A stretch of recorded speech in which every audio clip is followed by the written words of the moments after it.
c'est d'arriver, il s'agit avant tout de parvenir à une compréhension tout à fait claire et précise du texte. C'est la préoccupation de tout, l'objectif principal de tout interprète, ainsi que de tout expert de la Bible, est de parvenir à saisir le sens clair du texte. Alors, si je me présente devant un juge avec une pièce justificative, n'est-ce pas, d'un crime dont j'ai pris le soin de faire une description extrêmement détaillée, ainsi que l'annotation complète, et que je présente ces éléments pour un procès pénal, et que ce n'est pas suffisamment étayé par des preuves, mon avocat ou l'avocat de l'accusé va intervenir, il va travailler sur les failles de ce procès, il va faire acquitter l'accusé. Mais si tout est bien clair pour moi, cela donnera tout de même du fil à retordre à cet accusé pour s'en sortir, car j'ai tout bien préparé correctement. Nous avons déjà un ennemi extrêmement proche de nous lorsqu'on fait une application biblique, il se tient là, tout près, juste à côté de nous. Pour tenter de dénaturer les Écritures, je dois donc faire attention, sinon j'aurai vraiment des difficultés par la suite. De la même manière que j'ai l'auteur de la Bible à mes côtés quand je l'étudie, et il est là parce qu'il est l'inspirateur de la Bible, il a inspiré la Bible, c'est-à-dire Dieu. Je dois faire attention car l'adversaire est aussi là pour essayer de faire en sorte que ce que je lis soit dénaturé. Donc, je dois me soucier de la signification claire du texte biblique. Voici les différentes raisons d'interpréter la Bible. Des raisons d'interpréter ainsi que les motivations pour l'interprétation personnelle du lecteur. Il est tout à fait essentiel que je prenne en considération toutes ces différentes raisons pour l'interprétation du lecteur. Si je ne m'en soucie pas, je vais rencontrer de grosses difficultés, d'accord? Alors, il y a des erreurs d'interprétation, c'est ce qui est arrivé au pasteur Jaco. Erreur d'interprétation. Il existe la double nature des Écritures. Regardez ce que je vous ai dit à propos du psaume 23. Point positif pour les points négatifs. Donc, pour un texte de la Bible, je peux très bien utiliser ce texte avec un certain parallélisme dans ce texte.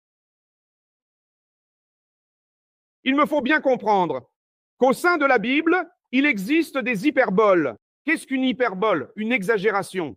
Non, ce n'est pas un mensonge, mais c'est une hyperbole. Et cela, en grammaire, peut exister. Comment cela? Autant en langue hébraïque que dans toutes les autres langues au monde. Il existe bien sûr l'hyperbole et il y a également diverses figures de style. Alors, il y a toute une série de choses et de nuances que l'on peut utiliser dans le cadre d'une interprétation biblique. Alors, que se passe-t-il maintenant? Je dois faire attention aux interprétations bibliques pour ne pas générer d'erreurs, d'accord? Et faire attention à certaines choses pour ne pas créer de difficultés. Donc, les erreurs d'interprétation du lecteur, la double nature des Saintes Écritures. Il y a deux choses que je dois observer. Alors, premièrement, les erreurs d'interprétation du lecteur. Il est facile de faire l'erreur de croire que notre propre compréhension personnelle est exactement la même chose que la véritable intention du Saint-Esprit. Ce sont deux choses différentes. C'est pour cela qu'il est arrivé ce que le pasteur Titséné a exposé là avec un de nos amis, le pasteur Jacob. C'est pourquoi j'ai fait quelques extraits relatifs à ce que j'ai entendu du pasteur Taligano. J'ai aussi quelques doutes là-bas sur ces... Alors, il est essentiel de comprendre que nous ne pouvons pas aborder les Saintes Écritures avec notre propre pensée et croire que mon interprétation personnelle ou ma compréhension est la même chose que la compréhension ou l'intention du Saint-Esprit. Ce n'est pas le cas. Je dois donc faire très attention à cela dans ma vie spirituelle, pour que je n'ai pas à en répondre car la Bible dit que nos paroles seront pesées dans la balance de Dieu.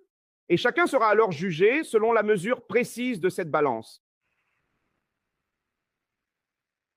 Et si je me mets à dire en prêchant ce que la Bible ne dit pas, et que je l'affirme vraiment, et si j'ose prétendre être rempli du Saint-Esprit tout en agissant de la sorte, mes amis, cela devient vraiment très complexe. Alors, nous devons faire preuve d'une grande attention à beaucoup de choses que nous entendons. Pour ne pas nous tromper facilement, être vraiment quelqu'un qui force la Bible à dire quelque chose qu'elle ne dit pas. Sinon, je devrais en payer le prix. Nous apportons au texte tout ce que nous sommes, avec toutes nos diverses expériences, notre culture et notre compréhension préalable des mots et des idées. Nous ne pouvons pas faire cela, projeter ma propre idée sur le texte, utiliser mes expériences pour expliquer un texte biblique et l'affirmer selon ce que j'ai vécu, car ce sont mes propres expériences et non ce que le texte dit réellement. Je peux utiliser le texte pour expliquer ce que Dieu a fait, mais je ne peux pas affirmer catégoriquement que ce texte correspond exactement à ce que j'ai vécu et que tout le monde doit le vivre de la même manière. Parfois, l'expérience avec Dieu est personnelle, particulière. Ce que Dieu a dit m'était destiné à moi personnellement. Et quand Dieu a parlé, il a même utilisé quelqu'un pour exposer un texte afin de m'appuyer sur ce qu'il voulait. Mais c'était pour moi, ce n'était pour personne d'autre. Cette expérience est donc bel et bien la mienne dans un contexte culturel de quelque chose de vécu qui est inscrit dans les textes de la Bible. Je ne peux pas le transposer à aujourd'hui, car c'était destiné à une époque révolue pour cette personne précise à ce moment-là. Et cela ne peut plus servir de socle de fondement doctrinal aujourd'hui.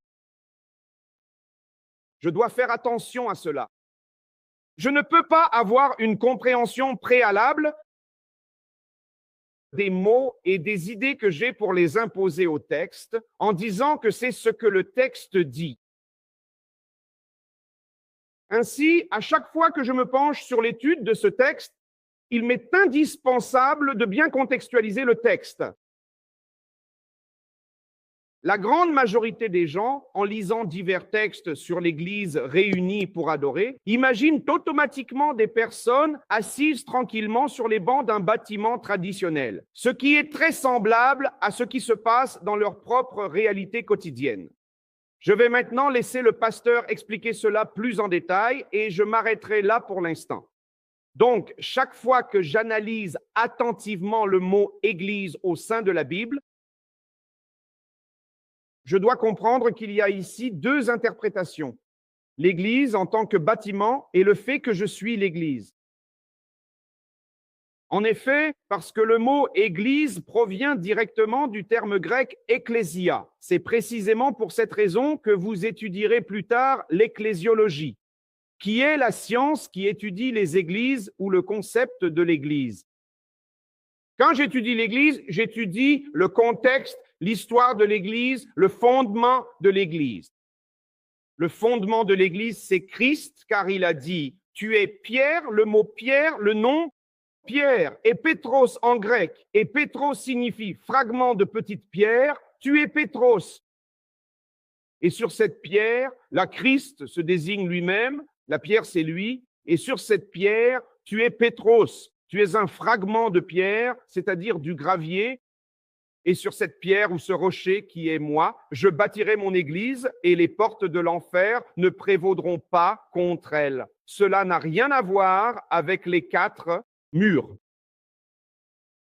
C'est pourquoi, pour lier cela, c'est lié au texte de 1 Corinthiens, chapitre 6, versets 19 et 20. Ne savez-vous pas que vous êtes le temple du Saint-Esprit? Portez votre regard sur l'Église. Vous êtes le temple du Saint-Esprit venant de Dieu et vous ne vous appartenez pas à vous-même, car vous avez été rachetés à un grand prix, le prix du sang. Glorifiez donc Dieu dans votre corps, qui est votre culte raisonnable. Alors ce temple ici, Cette église ici, ce n'est pas 4 murs avec des gens assis. Ici, c'est la tente de la rencontre. C'est dans l'Exode, quand Dieu dit à Moïse, prépare une tente, et Moïse demande, quel est son nom? Dieu dit, la tente de la rencontre. Je veux rencontrer l'homme. Maintenant, comment appellerais-je ceci? Congrégation. Parce que Dieu a dit ainsi, assemblez-vous, assemblez-vous, assemblez-vous. Donc l'idée de s'assembler vient de Dieu. L'idée de réunir des gens pour rendre un culte, cela vient de Dieu. Mais les gens affirment certaines choses en regardant les textes bibliques pour y mettre leur idée, leur culture, leur pensée, pour affirmer que la Bible dit quelque chose alors qu'elle ne le dit pas. Pasteur Étienne. Et me revoici.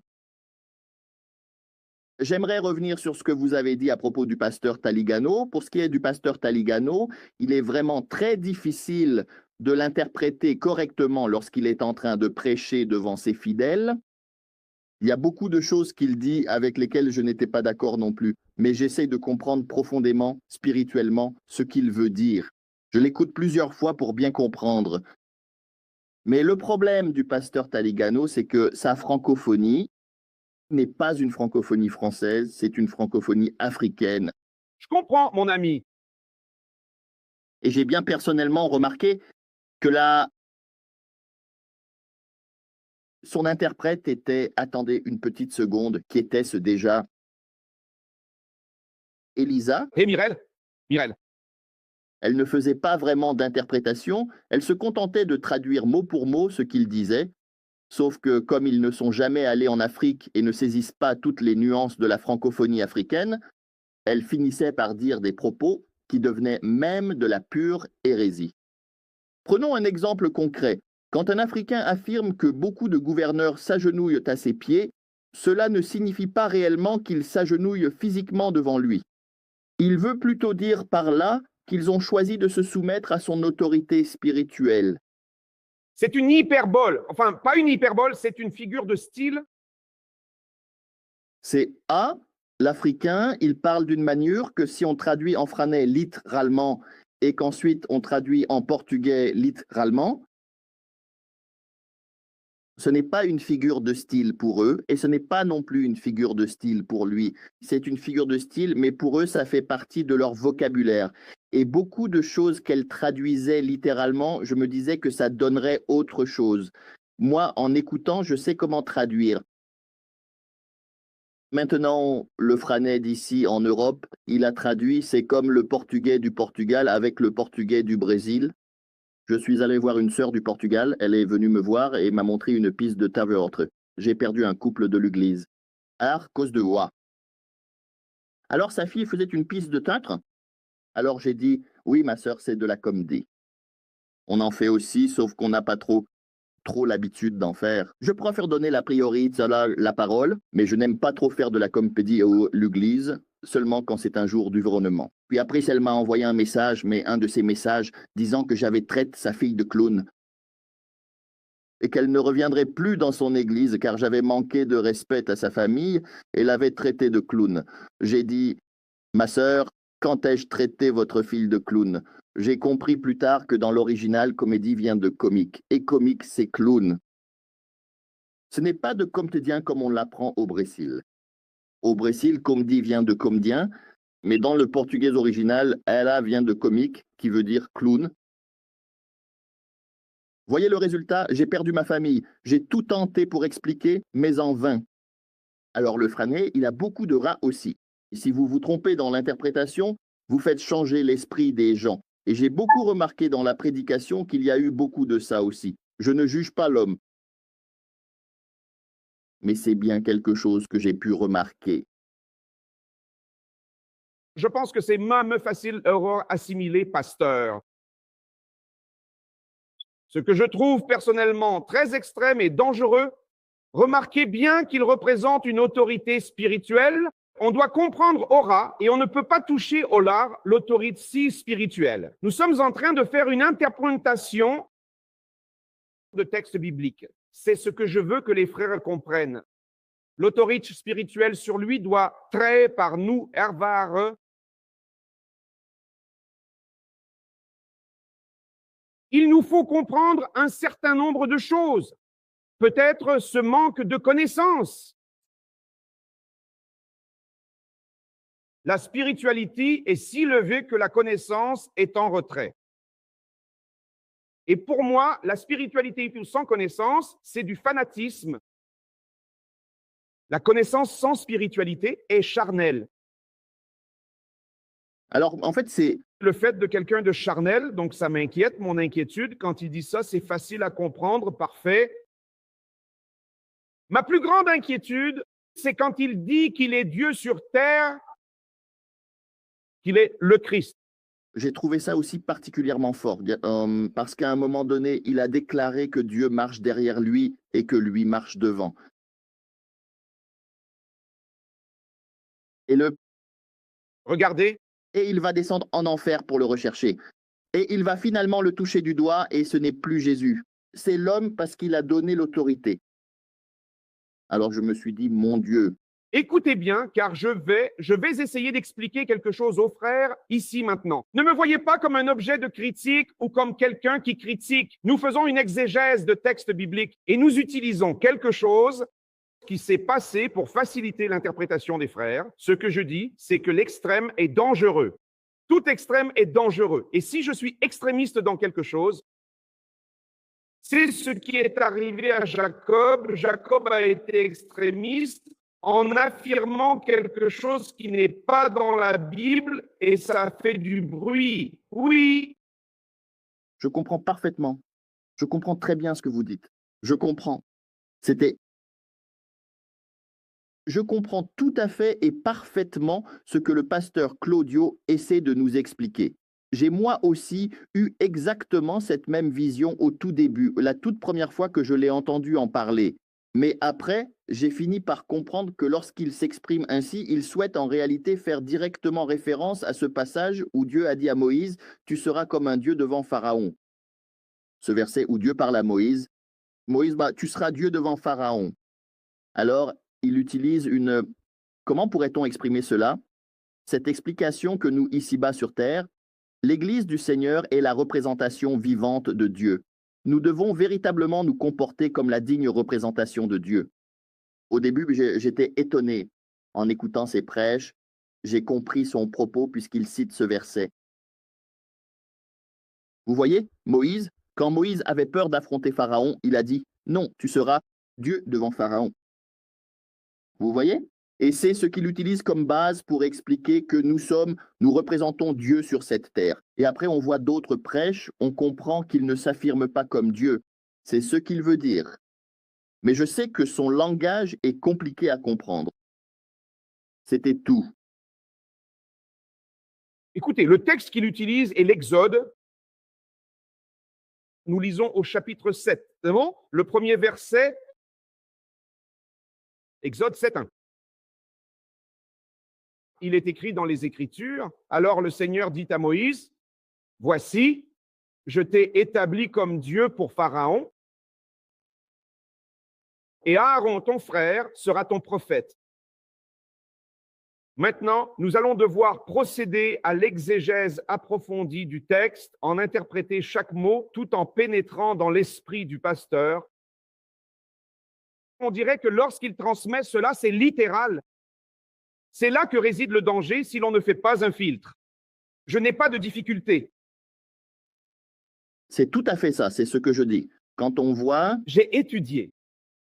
vous avez étudié. Celui qui fait un filtre, c'est parfait.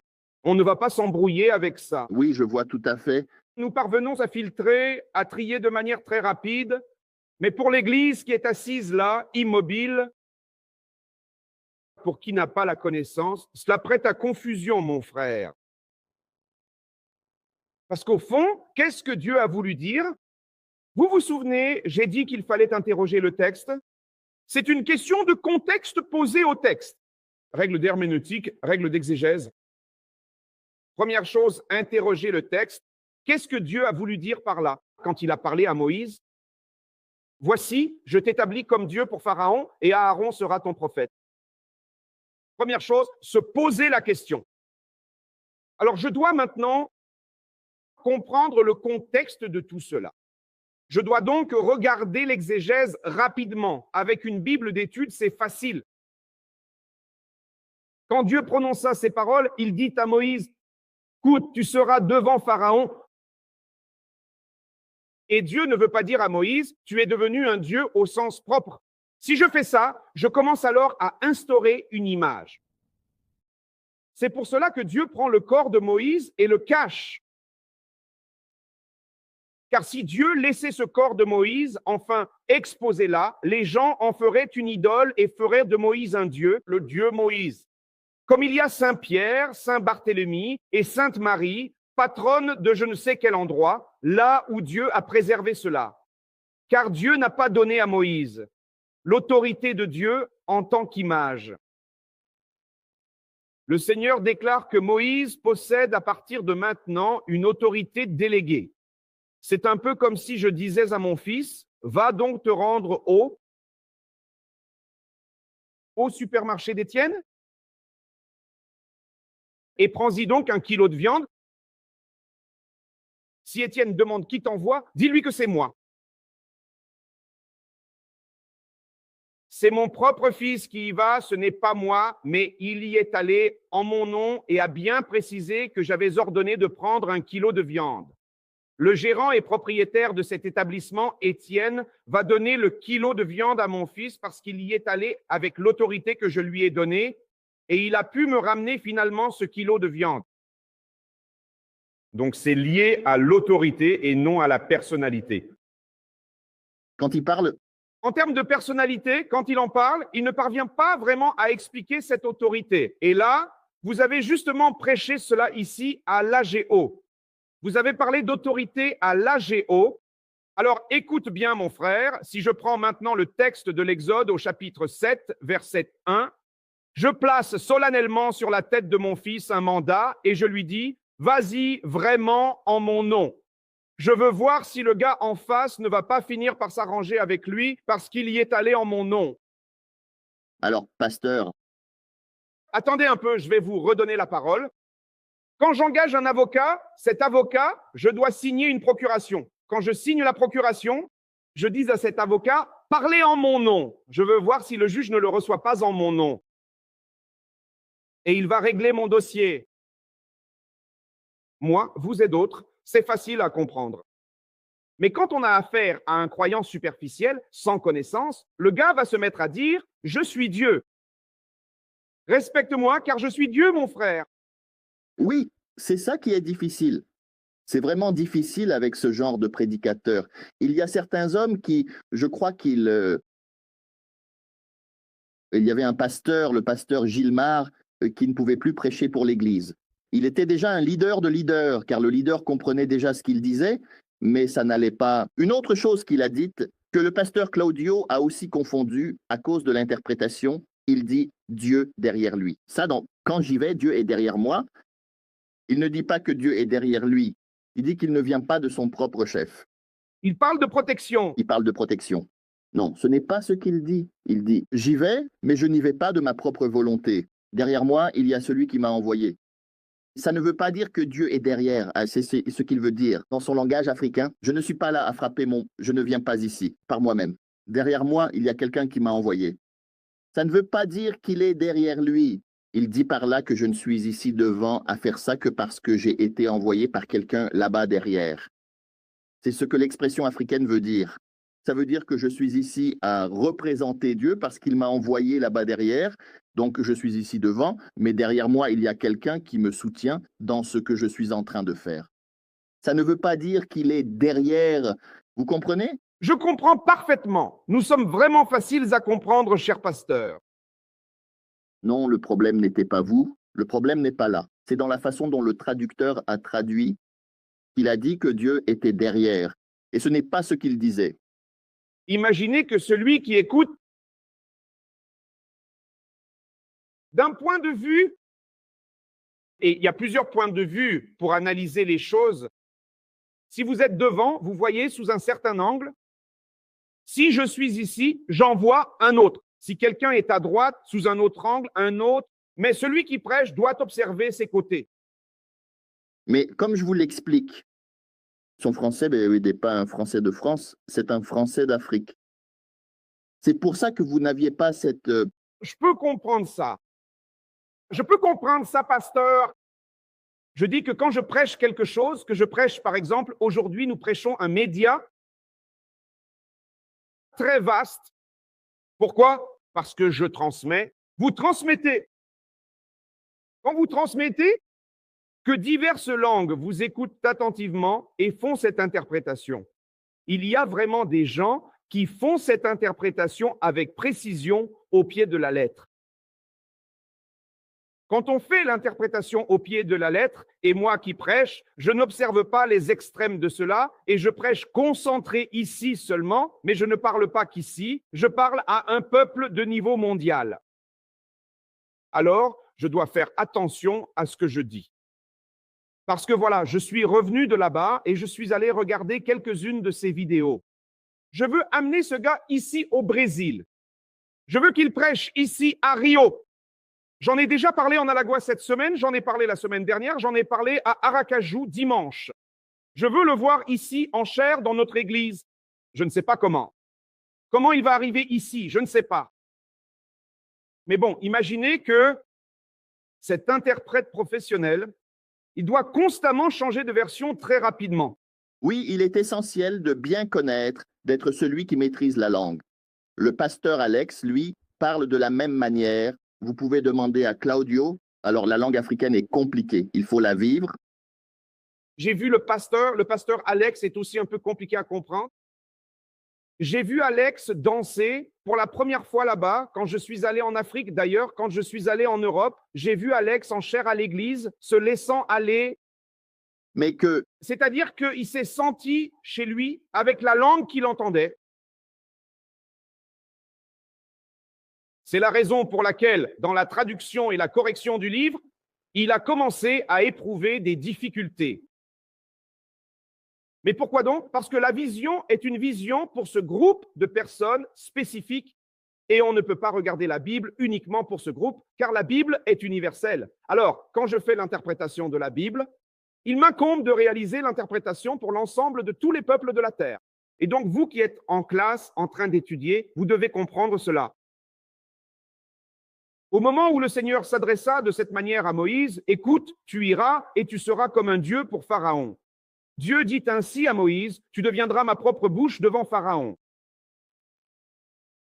Dieu dit ainsi, « Je vais te parler ici, tu parleras à Pharaon, mais tu ne pourras pas atteindre Pharaon. » C'est pourquoi Aaron sera prophète, car je te parle. Tu parles à Aaron. Aaron parle à Pharaon. Alors Dieu dit ceci, il y a un chemin pour atteindre Pharaon. Le cheminement spirituel passe par moi pour aller vers toi, puis de toi vers Aaron, et enfin d'Aaron vers le puissant Pharaon. Car Moïse ne savait plus du tout comment s'y prendre concrètement. Il avait perdu toute cette approche systématique et rigoureuse. Et c'est pourquoi Dieu a eu besoin de l'interprète fidèle qu'était Aaron pour servir de porte-parole. Ce n'est pas qu'Aaron reçoit à ce moment-là un esprit pour prophétiser, car si on prend cela au pied de la lettre, on dirait qu'Aaron reçoit un esprit pour prophétiser, ça n'a rien à voir l'un avec l'autre. Dieu parle à Moïse, Moïse transmet à Aaron, Aaron annonce à Pharaon. Il est donc le porte-parole de Moïse pour le peuple, enfin pour Pharaon. Et Pharaon reçoit cela et le transmet au peuple. Alors j'ai besoin, dans un texte biblique, de contextualiser le texte. Pour qui? Où? Comment? Qui étaient ces gens? Quelle était la culture de cela? Pourquoi Dieu a-t-il dit cela? Je dois donc commencer à poser des questions au texte. Quand je pose des questions au texte, alors maintenant le texte va me répondre, car c'est la spécialité du texte. Dans la seconde double nature des Écritures, il est dit ceci, la Bible est en même temps humaine. Je ne peux pas oublier cela, mais la Bible est divine. Quand je vais faire une interprétation biblique, je dois observer que ceux qui ont écrit la Bible étaient tous des hommes profondément inspirés par le souffle de Dieu lui-même. C'est pourquoi il m'est nécessaire d'examiner attentivement la Bible à la fois sous un angle purement humain et sous une perspective véritablement divine.